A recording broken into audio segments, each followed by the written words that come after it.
Dipersilakan. Baik, terima kasih atas respon dan pertanyaannya. Jadi yang pertama, siapa? Harbabu ya?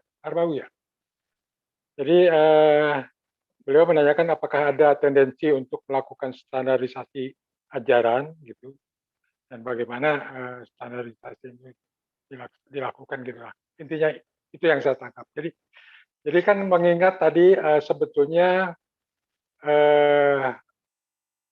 ajaran penghayat itu kan sangat bineka, sangat beragam. Sebagaimana barangkali keberagamannya itu ya sesuai, bahkan mungkin lebih daripada jumlah etnis yang ada di Nusantara itu. Namun kalau diteliti lebih lanjut, sepanjang yang saya pahami, memang sebagaimana juga tadi Mas Aho komentari, bahwa intinya itu hakikatnya itu ketemu. Salah satu yang menonjol misalnya penghargaan terhadap alam, penghargaan terhadap leluhur, dan bagaimana sikap terhadap Tuhan gitu ya. Itu hampir semuanya sama konsepnya. Yang berbeda itu di dalam simbolisasinya. Nah, simbolisasi itu kan sangat erat kaitannya dengan kondisi lingkungannya, kondisi alam sekitarnya. Itu yang membedakan simbolisasi. Nah, di dalam kepenghayatan sendiri memang saya kira keberagamannya tetap dijaga. Namun kami berusaha untuk merangkum, untuk mencari benang merahnya. Dan itu yang sedang kita lakukan. Dan itu juga yang jadi bagian kita untuk menuangkan di dalam kurikulum ajaran. Karena sebagaimana diketahui bahwa peserta didik dari mulai SD sampai ke SMA, bahkan sampai ke universitas, sekarang penghayat kepercayaan itu diberi kewenangan untuk tidak mengambil mata pelajaran agama yang biasa dilakukan, yang 6 agama itu. Tapi untuk peserta didik yang dari penghayat kepercayaan, boleh diajarkan ajaran kepercayaan. Nah, bahan ajaran dan kurikulum atau bahan kuliahnya, bahan dan ajarannya, itu kita ambil dari yang benang merahnya yang ada dari setiap paguyuban atau setiap etnis itu. Itu yang kita lakukan. Jadi tidak mungkin kita untuk menjadikan itu jadi satu, tetap keberagamannya terjaga, tapi kita cari mana yang jadi benang merahnya. Nah, kemudian soal yang kedua, soal peringatan yang ada kaitannya dengan peringatan kematian.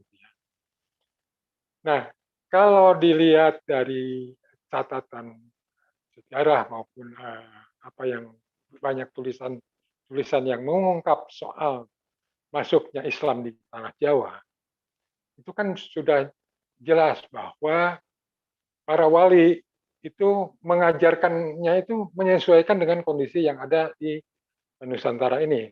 Tidak menghancurkan, tidak menghilangkan nilai-nilai dan budaya tradisi yang ada dan berlaku yang ada di Nusantara. Dan itu jelas berarti terjadi adanya proses sinkretisme. Bahkan proses sinkretisme itu kan sebetulnya ya terjadi sejak agama pertama dari luar Nusantara masuk. Misalnya Hindu masuk. Hindu masuk juga menurut para ahli juga tidak menggantikan agama-agama aslinya Nusantara. Menurut Quedes itu disebut justru hanya melengkapi bagian-bagian luarnya dan melengkapi yang belum terdefinisikan atau yang disebut dengan suprastratum katanya menurut Quedes itu. Sedangkan bagian intinya, bagian isinya tetap ajaran leluhur yang disebut dengan substratum. Begitupun pada waktu Buddha masuk. Jadi hanya melengkapi itu. Bahkan dengan ajaran leluhur kita yang ada, mampu merangkum dan mengawinkan Hindu dan Buddha, sehingga muncul sistem yang baru. Agama Siwa, Buddha itu kan udah campuran Buddha, Hindu, dan ajaran lokal. Jadi terjadi sintetisme karena karakter bangsa kita adalah karakter yang tidak ingin konflik, karakter harmoni, yang menghindari konflik. Jadi kalaupun ada potensi konflik, diusahakan untuk diharmonikan, untuk diakulturasi, maka terjadilah yang disebut sinkretisme. Begitupun tadi dalam upacara-upacara kematian tadi, yang sekarang dari tahlilan itu kan hanya menambahkan unsur doanya secara dalam bacaan-bacaan ayat Islam, ayat Al-Quran atau bacaan-bacaan doa Islam. Prakteknya kan itu sebetulnya praktek yang sebelum Islam masuk. Seperti yang saya terangkan tadi, itu hakikat dari ekspresi dari pemahaman soal ketunggalan, soal tritangsu, soal papat lima pancer, soal 7 kuasa Tuhan. Itu dari situ. Jadi terjadi perkawinan-perkawinan, itulah sintetis. Jadi seperti dalam sistem penanggalan pun kita sudah punya penanggalan, punya kalender.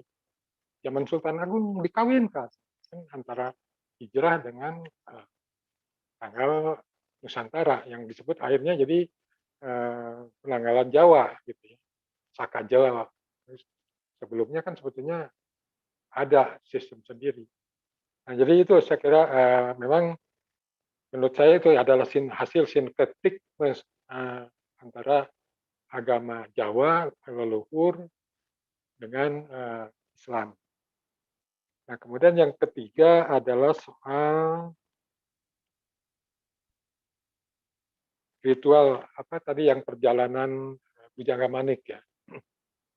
Nah, orang juga banyak yang menulis atau mengatakan bahwa zaman Pajajaran, karena Bujangga Manik itu kan hidup pada zaman kerajaan Pajajaran ya, jadi kerajaan Sunda yang di Bogor, dan dia adalah termasuk pangeran atau putra mahkota yang meninggalkan menghindari atau melepaskan hak untuk kekuasaannya, dan dia lebih memilih untuk jadi bujangga atau menulis, sehingga dia melakukan perjalanan sepanjang Jawa ini. Nah, banyak yang mengatakan bahwa zaman Pajajaran juga itu adalah Hindu. Padahal juga banyak para peneliti, para ahli yang mengatakan tidak, justru di Sunda itu, di Pajajaran itu adalah agama asli yang dipertahankan. Walaupun memang tidak lepas pengaruh budaya Hindu. Gitu. Istilah-istilah nama-nama dewa misalnya itu diserap tadi. Kemudian di bangunan waktu zaman sebelum Pajajaran ya, jadi masuk Tarumanagara gitu, itu juga bangunan-bangunan candi-candinya itu ya diserap, tapi tetap tadi disintesiskan sesuai dengan konsep tadi, konsep soal Tritangtu, soal Punden Berundak, soal Papat Lima Pancer. Gitu. Nah, jadi apa yang dilakukan oleh Bujangga Manik dengan mengadakan apa tadi membuat petilasan itu bukan ini pengaruh Hindunya sedikit lah, sangat sedikit, tapi itu lebih ke ajaran leluhur Sunda atau ajaran Jati Sunda gitu. Jadi saya kira itu yang saya pahami dan yang sepanjang yang saya kaji selama ini terkait dengan ajaran-ajaran penghayatan yang ada di Sunda khususnya dan Nusantara pada umumnya. Begitu, adik-adik Mas Ila. Baik, terima kasih Bapak